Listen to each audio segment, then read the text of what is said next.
آخری چیز ہے، اس کے بعد بھی اگر آنکھ نہیں کھلتی کسی انسان کی تو میں نہیں سمجھتا کہ وہ اپنے گرد اس نے جو یہ فلا تزکوا انفسکم، اس نے جو اپنے گرد تزکیہ نفس کا ایک مصنوعی حالہ بنا لیا ہے، کبھی بھی وہ اس حالے سے نکل سکے گا اگر اس حدیث سے بھی آنکھ نہ کھلی۔ اور وہ حدیث کیا ہے؟ مولانا اشرف علی تھانوی نے اس کو اپنے جو خطبات جمعہ ہیں ان میں نقل کیا ہے، بیہقی کی روایت ہے۔ اوحى اللہ عز وجل الى جبرائیل علیہ الصلوۃ والسلام ان اقلب مدینۃ کذا وکذا باہلھا، اللہ نے حکم دیا حضرت جبرائیل کو فلاں فلاں بستیوں کو الٹ دو اس کے رہنے والوں سمیت۔ قال فقال، حضور نے فرمایا، اس پر حضرت جبرائیل نے عرض کیا بارگاہ خداوندی میں، ان فیھا عبدک فلانا لم یعصک طرفۃ عین، پروردگار اس بستی کو الٹ دوں، اس میں تو تیرا فلاں بندہ بھی ہے جس نے کبھی پلک جھپکنے جتنی دیر بھی معصیت میں بسر نہیں کی۔ اب آپ اندازہ کیجئے، یہ جو ہے نا اپنے آپ کو رگڑنا اور مانجنا اور پوری زندگی رگڑنے میں اور مانجنے میں لگا دینا، ہم بعض بزرگوں کے تذکرے میں سنتے ہیں اتنے اللہ والے تھے کہ ان کا گھوڑا بھی کوئی مشکوک دانہ نہیں کھاتا تھا، اور وہ خود جو ہے وہ انگریز کی عدالت میں بیٹھے ہوئے اور انگریز کی نوکری کر رہے تھے۔ یہ ہے وہ مائکروسکوپک اور مائکروسکوپک کا عدم توازن، طاغوت کی چاکری کر رہے ہیں، انگریز کی ملازمت کر رہے ہیں، انگریز کے قانون کی تنفیذ کے اندر اعلی کار بن رہے ہیں، لیکن ذاتی تقوی اور ذاتی نیکی اور ذاتی للہیت جو ہے اس کا معیار یہ ہے کہ ان کا گھوڑا بھی مشکوک چارہ اور مشکوک کھانا نہیں کھا سکتا۔ یہ ہے وہ عدم توازن، اس کو نوٹ کیجیے گا، جس کو کہ اس حدیث میں محمد رسول اللہ صلی اللہ علیہ وسلم نے واضح کر دیا کہ حضرت جبرائیل عرض کرتے ہیں کہ اللہ فلاں بستی کو الٹ دوں،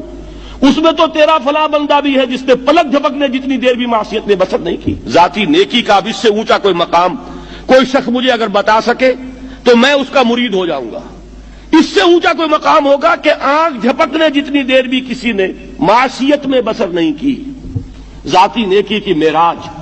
لیکن حکم کیا ہوا بارگاہ خداوندی سے؟ قال فقال، حضور نے فرمایا، اللہ تعالیٰ نے حکم دیا جبرائیل کو، اقلب علیہ وعلیہ، الٹو اس بستی کو، پہلے اس بدبخت پر پھر دوسروں پر۔ کیوں؟ فإن وجهه لم يتمعر في ساعة قط، اس لیے کہ اس کا چہرہ کبھی میری غیرت میں سرخ نہیں ہوا، اس چہرے کا رنگ نہیں بدلا۔ بے غیرت انسان، بدیاں پھیلتی رہیں، میرے دین کو روندا جاتا رہا، میری شریعت کی دھجیاں بگڑتی رہیں، عوامر کا مذاق اڑایا جاتا رہا، نواہی کے لیے دنیا کے اندر جن چیزوں سے میں نے روکا اس کے لیے فلسفے تراشے گئے، اور یہ لگا رہا مست رکھو ذکر و فکر صبح گاہی میں اسے، یہ سوائے ذاتی اپنے اس اصلاح کے اور ذاتی تقوی کے اور ذاتی نیکی کے اور ذاتی عبادت گزاری کے یہ میدان میں نہیں آیا، اس کا خون نہیں کھولا کبھی، اس کے چہرے کا رنگ متغیر نہیں ہوا، لہذا یہ دوہرا مجرم ہے۔ یہ ہے وہ تصور جو یہاں پر نوٹ کیجئے۔ ہاں، اس کے یہ معنی بھی نہیں ہے کہ نماز بھی نہیں پڑھ رہے، روزہ بھی نہیں رکھ رہے، اقامت دین کے کارکن ہیں،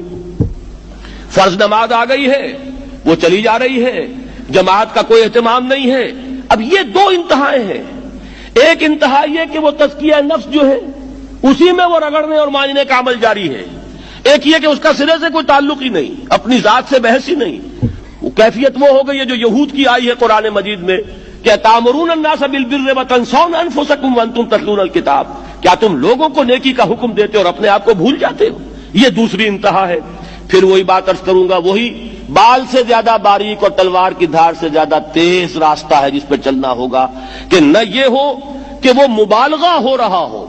اپنی ذاتی اصلاح میں تو مبالغہ کی حد تک آگے جا رہے ہیں، اور دوسرے یہ کہ اپنے دین کی تبلیغ و اشاعت، اقامت دین کی جد و جہد، اس کا کھانا ہی نہیں کھولا زندگی میں، وہ کھاتا ہی نہیں کھلا ہے۔ یہ ایک انتہا ہے۔ دوسری انتہا یہ ہے کہ انسان یہ سمجھے اپنے آپ کو کہ میں تو مجاہد فی سبیل اللہ اور دین کا کارکن اور دین کا میں اللہ کے دین کو قائم کرنے کی جد و جہد کرنے والا ہوں، جبکہ حال یہ ہو